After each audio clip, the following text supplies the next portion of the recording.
Hi there, I'm Jamie Taylor. Welcome to Your Health Matters, brought to you by Kingman Regional Medical Center, your community-owned hospital. Every week on this program, I have a different guest, and we talk about different healthcare issues, services, programs available here at KRMC. I've got a great guest on the program today, so I hope you'll stay tuned. We'll be back right after these messages.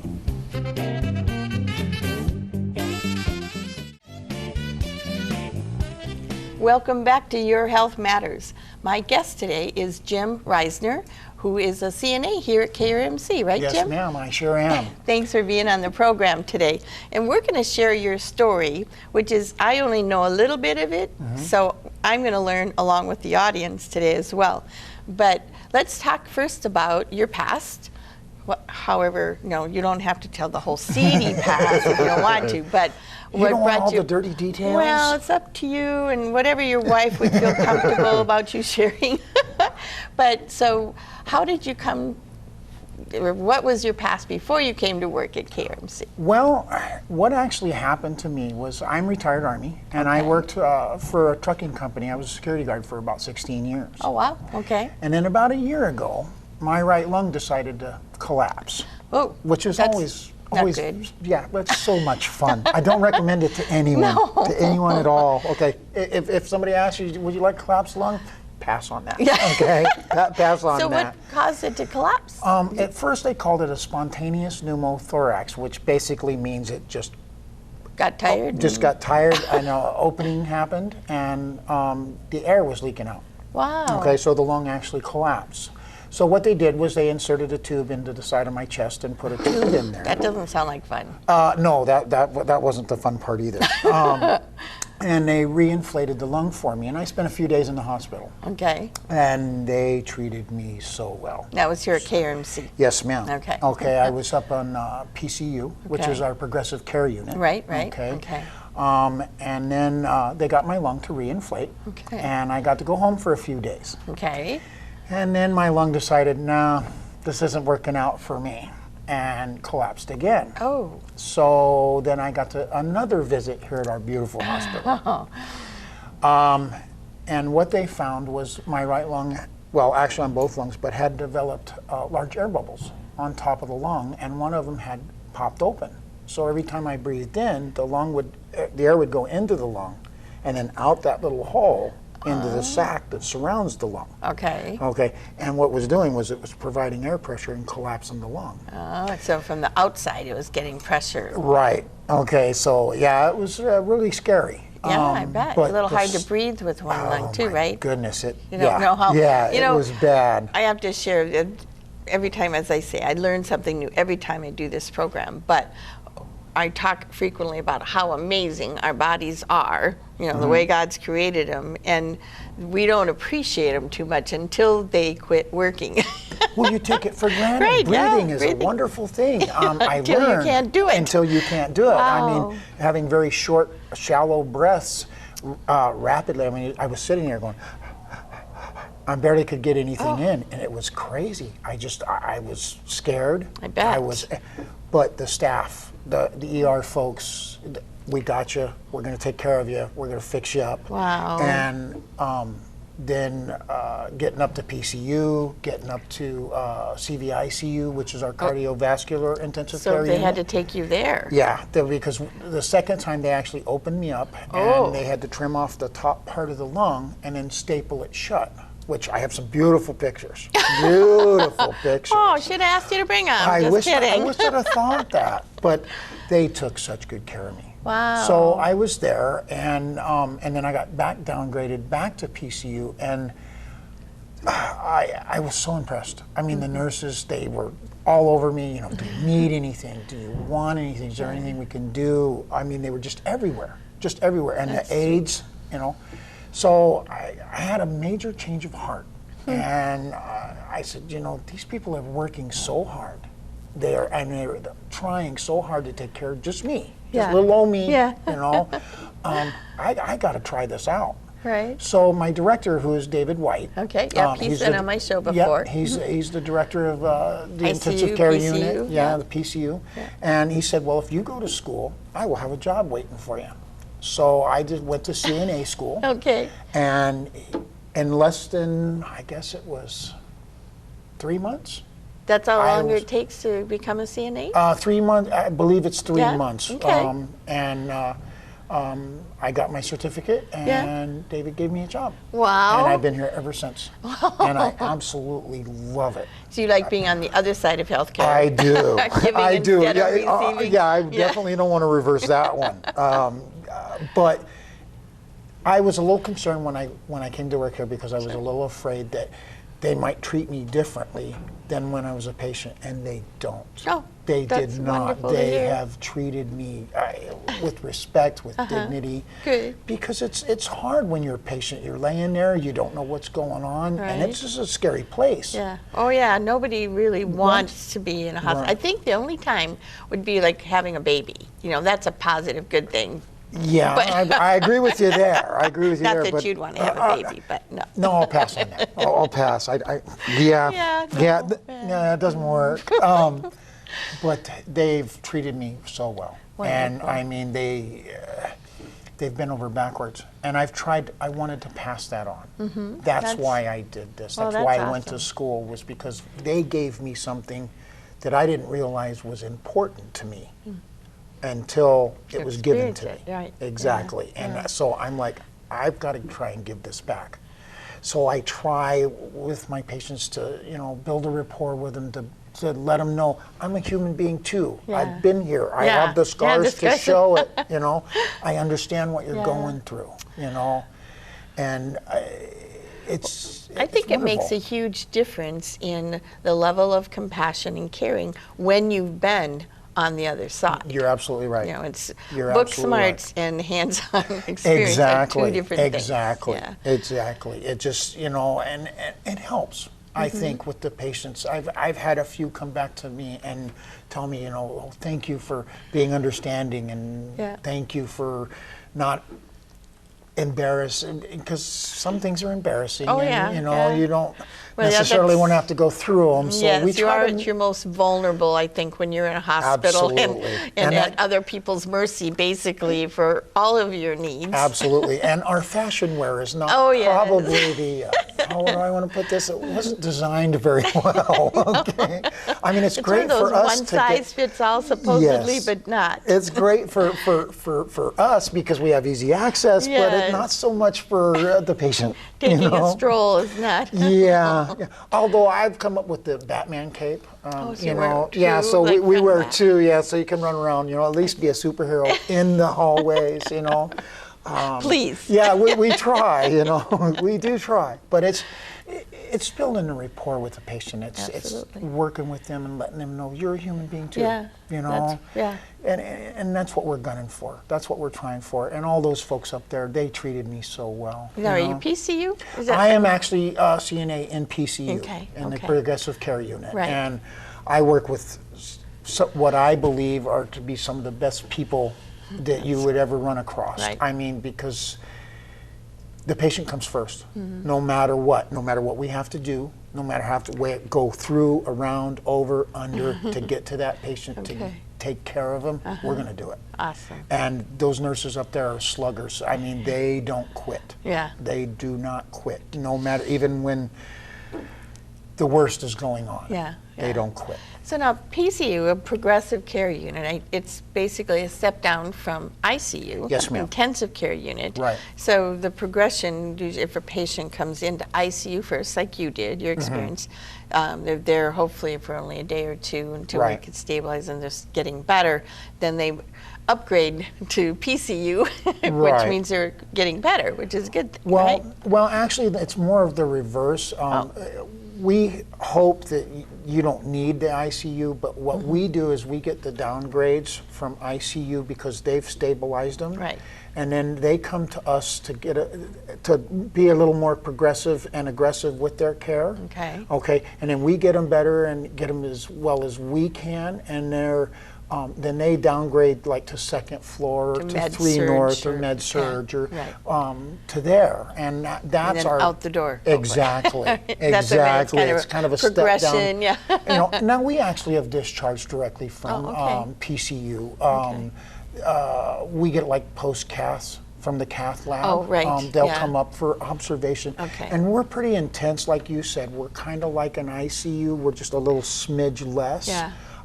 So our rounding is very frequent. Every hour we round on our patients, and sometimes more frequently. Depending on Right. the issue. Their right. acuity levels, Yeah, yeah. absolutely. If they're, and it lets them know we're there too. Yeah. So, So you don't feel like you're just kind of lost. exactly, you're laying there like, is anybody ever going to come and see me? Or right. so we want that to know. We want them to know that we're there.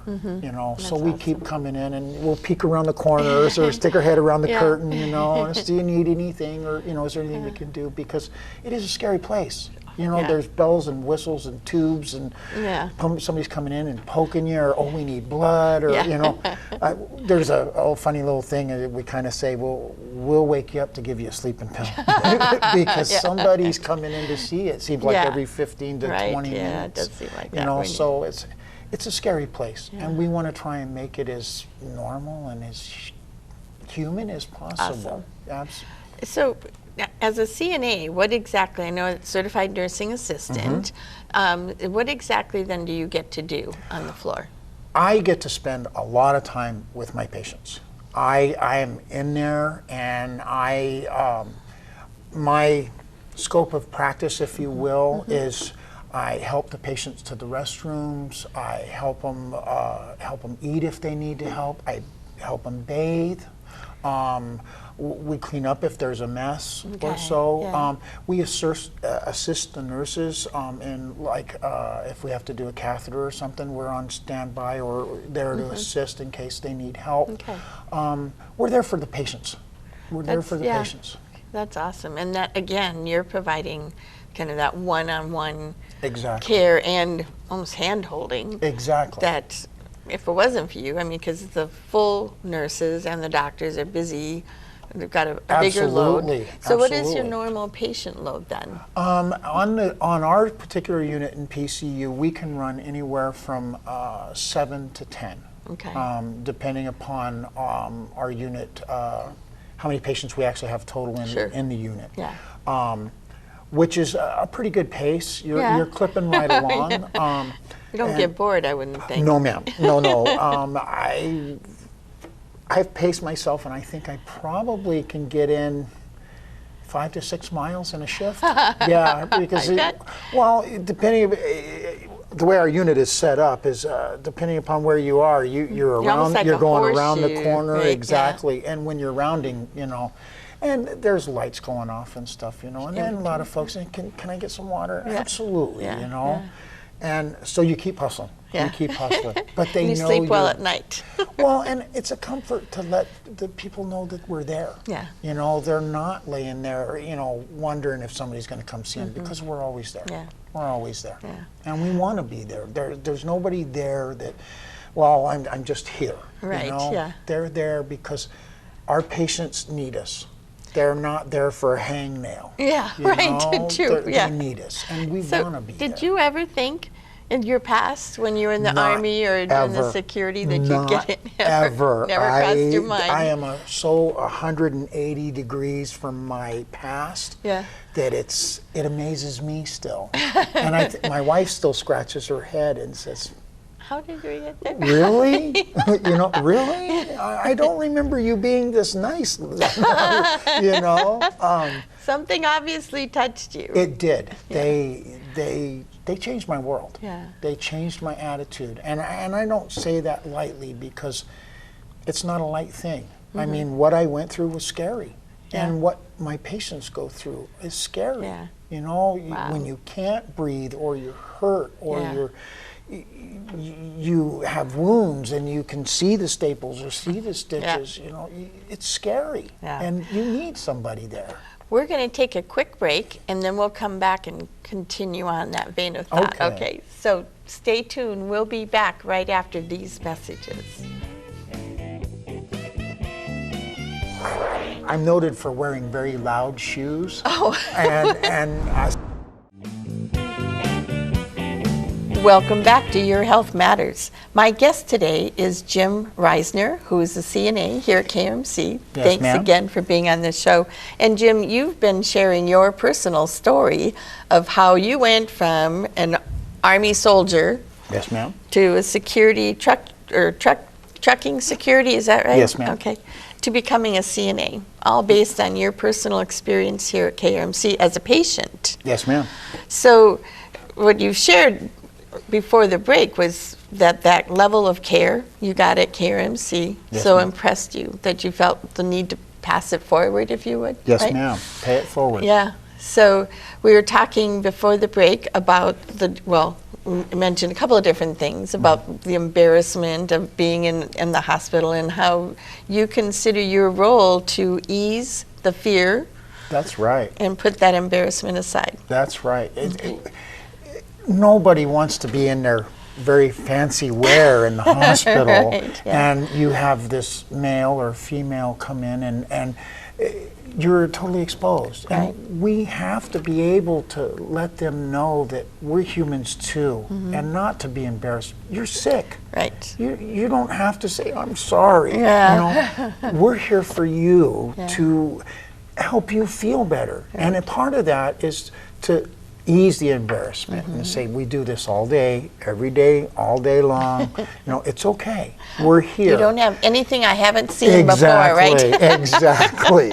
It's a case of just, you know, we're here for you, so, you know, let us help you. Because some people are very resistant, you know, it's like, I'm fine, Well, I'm and fine. You Yes, know? and I think the other side I'm betting that also you play an important role is with the family.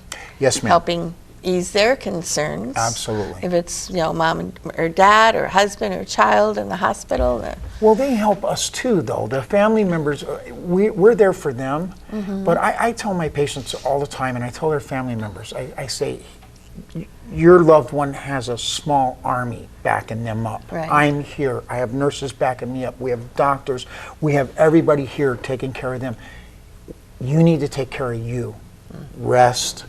Eat, because they're going to come sleep. home and then Exactly. then your job starts. Exactly. Right? You know, Yeah. so you need to be strong.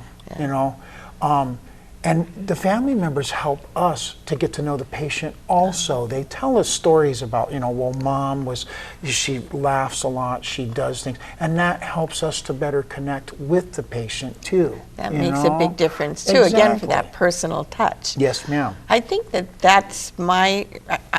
I shouldn't say I haven't had a personal experience in the hospital yet. I'm sure that day will come. Let's hope not. Well, sooner or later, you know, we're all getting older. But what I've seen in my experience and what I've heard is how the culture of KRMC with our employees is that compassion and caring commitment to the patients. Absolutely. And it shows on the floors. Yes, yes. Which- Our nurses, they'll break down and cry too. Yeah. They're not afraid to show that they have feelings too, and that's one of the things that we need. Well, you and I know? think it's one of the, to me, the special parts of living in a smaller community like Kingman versus being in a big city like Vegas or Phoenix, where you're just another number, you know, Right. room number, and the patient nurse ratio is obviously much bigger there. So they don't have the time to get to know their patients either, right? Right. Yeah, it's kind of rough, especially if you have a high acuity caseload. You have 5 patients that are all at high acuity. And what does meaning that mean? Let's clarify well, that. high acuity means is your patient is very ill. Okay, so Very they serious. need Yeah. they're needing medications administered. They're needing all of these IVs different checked, things things like that, exactly. yeah. You know, and so their acuity is high. They're Their sicker. need is They're high. sicker than a hangman. Right. Okay, Okay. they're very sick. So they need you to stop and be with them, and our nurses do that. Yeah. They're in there and they take that time, because when you have a lot of patients, you can get busy and you can go into that robot mode of just, okay, I've done this, I've Yeah, done this, on to I've the done next. this, yeah, and then on to the next patients. And our nurses are very cautious about that. They really get in there, and the funny thing of it is we do live in a small community, so you're gonna see people that you know. Exactly. I tell the your staff that checker all the from time. Safeway, Right. or your Someone behind you in or your front of you fellow in the line. hospital employees. Right, We've yes, had a and couple family. of our nurses that have been patients Mm-hmm. that, you know, they've had things that they've needed done or Yep. been sick. And so you got to remember, you know that person. Right. That's you laying there. Yeah. You Yeah, know, that's you very true, laying Jim. there. And I've shared that often with staff, and as we've talked, is that you can run into that patient at Walmart or the movie theater, whatever, and you want to make sure they've had a really awesome, positive experience, both Yes, they and their ma'am. family, because it'll make the difference of how they interact with you when Exactly. you see them. Yeah. Exactly. You know, because if it's your checker at Safeway or Walmart Yeah. or something, you want to make sure your had eggs it- don't get broke. Right, exactly, and that they're happy. Yes, but that's the nice thing about being a community hospital and being a not-for-profit and with hand in hand with the community. Right. Because you see it every day. You see people that you know. Right. And you see them in the hallways, you see them in the beds, you see them out in town. So we're all there together, and we're in this together. Yeah, So they that's need to awesome. know we're here for them too. Right, yeah, You know, right. we're here for them too. That's awesome. And now, so we talked about all the different people, I guess, that touch patients, when you and then the nurses, the doctors behind them, and I know there's a lot of therapists and all of that. And part of the reason you're on the show is because someone from our production team actually had a personal experience being your patient. Yes, ma'am. And you so impressed them that they felt they needed to have you on the show so you could come and share your story. I know. I thought it was wonderful to be invited. It gave me a good feeling to be remembered that I helped someone and that they remembered that. Right. Because it's a self-satisfaction and self-worth. It's like I actually did something to help someone and they remembered it. Yeah, And it was, absolutely. You made an impact Exactly. on that patient. And I Exactly. have a feeling that that's pretty normal. I'm noted for wearing very loud shoes. Oh. So I have a multitude of colors in my shoes. Oh, and those kind of loud. Right, I was like, and I wear them, and they get me comments. They're like an introduction, you know. they can and see you coming. exactly, exactly, and they say, "I remember." Those orange tennis shoes. You bet, you bet. But it's just. I want to be there for them, and I know the people that I work with want to be there for them. Our food service people, Right. are top of the line. Yeah. They, what can I get for you? And they're there. Our back of the house staff, if you will, our admins, all those people. Everybody's part of it, and everybody wants you as the patient to get better. Right. That's all our whole idea. Yep. And it's just it's a scary thing. Right. But I think Scary thing. and I just realized as you were talking that another thing we do to help personalize the care is the whiteboards that Yes, are ma'am. in every room. Yes, ma'am. And those whiteboards not only tell your room number, and usually a little bit about the condition, right? So what is there? General information, Yeah. sure. We want to get Yeah. your heart rate down, or we want to help you ambulate better, which is walking. Yeah. And basic information, and those are important because they also tell you who your nurse is, who your Right. physician is, and who your aide is. Yes. So that way you Exactly. know their names and Exactly, and we have places. They also, respiratory and OT, PT, your occupational therapy and your physical therapy. So those whiteboards are a great information center, and we try to keep them updated constantly because as the patient's conditions change, their status change. So Right. we want to get that information to them too. and their family. Absolutely. Well, Jim, thank you so much for taking time out of your day to be on the show, to share your story with us, and for the awesome care that you give to your patients. And as I said, I know you impact them on a daily basis. I hope and so. Thank I you. hope so. Thank you for having me. I hope you got a lot out of this program today. I know I did. Join me again next week, and I'll have another exciting guest on the program.